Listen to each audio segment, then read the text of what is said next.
जिस के लिए मैंने अपना शोहर को छोड़ा वो तो डरपोक निकला। मैं वो बदकिस्मत हूँ कि जो चाहा ना पा सके। शादी के बाद कभी कोई खुशी ना मिली, बच्चों की खातिर दुख उठाए, मगर ससुराल वालों ने मुझको मट्टी का बर्तन समझ लिया था। इस अमर की बरसों से आदी हो गई थी। ये झगड़ा करके मैके को धकेल जाते, वो 4 दिन बाद शोहर आकर मना ले जाते। ससुराल वाले अच्छे लोग न थे। चंद दिन ही सुकून के गुजरे, फिर वही जूतियों में दाल बटने लगी। इस सूरत हाल को सहते सहते दिल मध्यम पड़ने लगता। शोरो गुल से मेरे बच्चे अलग सहमे रहते थे। सास तो जो अपनी सी करती सो करती। इस बार ससुर साहब ने जूता खींच मारा। मैं ये सदमा न सह सकी और दीवार से जा लगी। उनसे ये उम्मीद मुझको हरगिज न थी। वो मेरे बुजुर्ग थे, उनसे मुझे हमेशा मेहरबान और शफीक होने की तवक्का रहती थी। वो औरतों की बातों में नहीं आते थे, मगर इस बार वो भी औरतों की बातों में आ गए। मेरा ये मान टूट गया कि इस घर में कोई मेरा हमदर्द और गमगुसार भी है। ये रंज कम न था कि उसके बाद जो आफत टूटी, उसने सैलाब बनकर मुझको घर से बाहर ही फेंक दिया। बात तो मामूली थी, रिश्तेदार मिलने सभी के आते थे। एक रोज मेरी खालाजाद बहन शकीला अपने देवर कासिम की हमरा मिलने आ गई। खाने का वक्त था, उनकी खातिरदारी करना ही पड़ी। इस रोज मेरे सास ससुर बेटी के घर गए हुए थे। शोहर भी काम पर जा चुके थे। शकीला और उनका देवर कासिम दोपहर का खाना खाने के बाद जाने ही वाले थे कि सास ससुर आ गए। खाला जी ने मुझको मशकूक नजरों से देखा और कमरे में जाकर फोन पे शोहर से कुछ बातें करने लगी। मैंने ध्यान न दिया। मगरिब को मेरे मियाँ आ गए। खाला जी ने नया किस्सा शुरू कर दिया।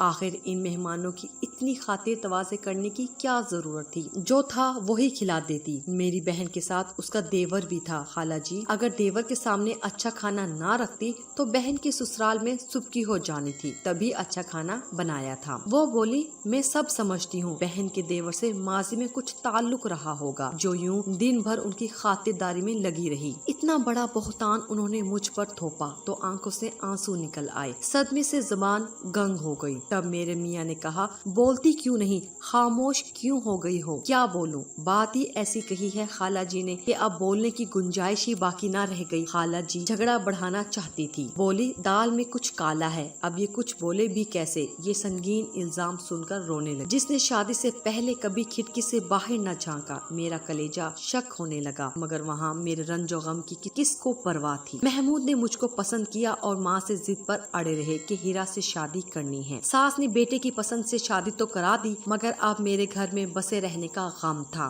सो मुझको बिल आखिर घर बदर करने का मौका हाथ आ ही गया। इस बोहतान की पादाश में मेके आई तो दिल ना तो इन तमाम सोख्ता था। महमूद ने भी मुझसे बेरुखी बढ़ती थी, बातचीत बंद कर दी थी। शोहर की इस बेइतनाई पर दिल बागी हो गया। जी चाहा कोई मिल जाए तो फौरन आशनाई कर लूं। जो उन्होंने नाहक का बोहतान लगाया है, इसको सच कर दिखाऊं। गम और गुस्से के बादल जहन पर छा गए थे। जिस कदर सोचती रूह की सुलगन बढ़ती ही जाती।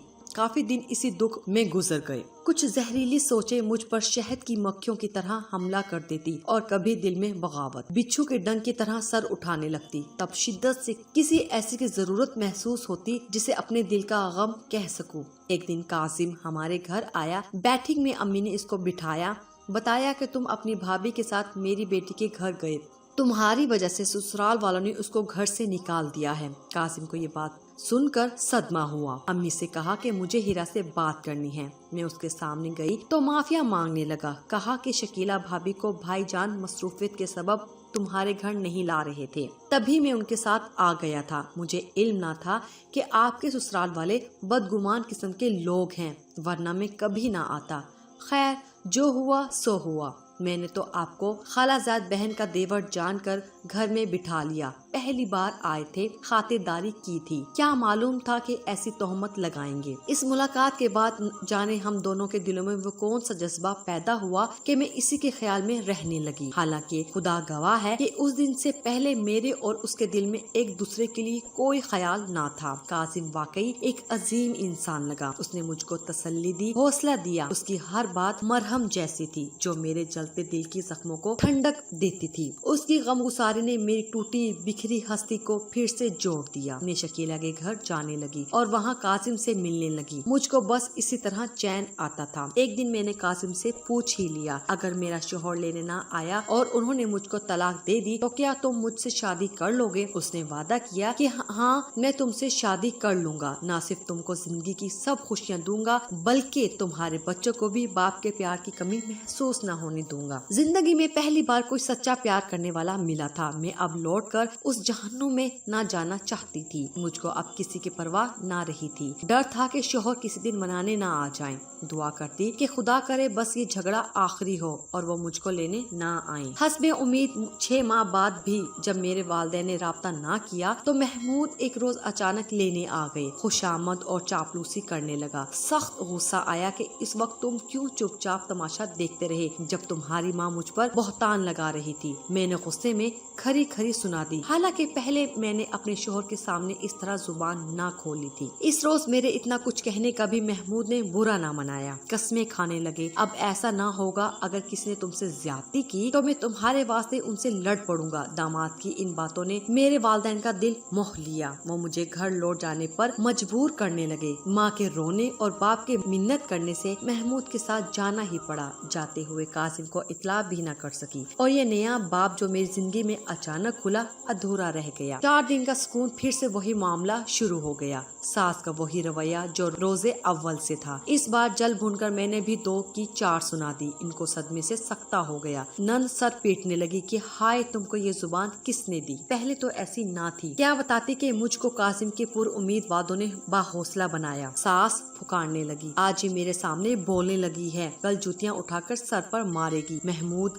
अभी 3 लफ्ज कहो और इसको चलता करो। मैंने भी कह दिया, आप दें तलाक। मैं 2 बच्चों की माँ थी। मेरी तलाक का सुनकर कासिम इस कदर घबराया कि घर से गायब हो गया। उसके घर वाले भी परेशान थे। सभी ने काफी दिन इंतजार किया, उसका सुराग ना मिला। तभी एक रोज मैं उसके दोस्त साकिब के पास चली गई जो हमारे राज से वाकिफ था। जब मैं साकिब के घर गई वो अकेला था। उसने मेरी आओ भगत की, मुझे राजी किया कि उसके साथ लाहौर चलूं जहां काजी मेरा इंतजार कर रहा है। वो यहाँ तुमसे कभी शादी नहीं करेगा क्योंकि वो अपने रिश्तेदारों से डर गया है। मैं साकिब की बातों में आ गई और उसके हमरा लाहौर आ गई। दोनों बच्चों को वालिदैन के घर छोड़ा। सोचा शायद हमको रकम की जरूरत पड़ जाए। जेवरात भी साथ ले लिए। लाहौर पहुंचकर साकिब ने मुझको होटल में ठहराया। वो 2 दिन तक सुबह शाम ये कहता रहा कि कासिम आ जाएगा, मगर वो नहीं आया। तीसरे रोज वो बोला, मैंने तो काफी ढारस दी थी लेकिन वो इंतहा का डरपोक है। तुम चाहो 2-4 दिन और इंतजार कर लो, मुझे जरूरी काम है, 2 दिन बाद आ सकूंगा। मैंने पूछा वो है कैसा? बताया कि बुरे हाल में है, जो रकम लाया था वो तमाम हो गई है। तभी मैंने रुपए और जेवरात उसके हवाले किए कि इस कासिम को दे दो ताकि इसको सहूलत हो और वो आ जाए। साकिब तो चला गया। खुदा जाने होटल के मैनेजर को क्या कहकर गया था कि वो सुबह शाम खाना भिजवाता रहा। होटल का मैनेजर शरीफ आदमी था। तीसरे रोज वो खुद आया और मुझसे अहवाल पूछा। अब मैं घबरा चुकी थी। इसको मुख्तसर कहानी सुनाकर कहा कि भाई अब घर वापस जाना चाहती हूँ मगर रुपए वगैरह साकिब भाई के हवाले कर चुकी हूँ क्योंकि होटल में रकम और जेवरात रखने में खतरा था। वो शरीफ आदमी कहने लगा, नादान बहन, तुम्हारी इज्जत से ज्यादा कोई शय ना थी और तुम होटल के कमरे में अकेली रह पड़ी। उसने मुझको टिकट की रकम और सफर का खर्चा दिया। मेरे पास तो फूटी कौड़ी ना थी। सद शुक्र कि उस शख्स के दिल में रहम था, वरना शायद मैं लुट जाती। 5 दिन बाद घर आई। वालिदैन परेशान और बच्चे रो रो कर हलकान थे। मुझसे खूब लिपट कर रोए। मेरे लौट आने से उनकी इज्जत बच गई थी। इसी वजह से वालिदैन सब्र का घूंट पीकर रह गए। मेरी उतरी सूरत ने सारी कहानी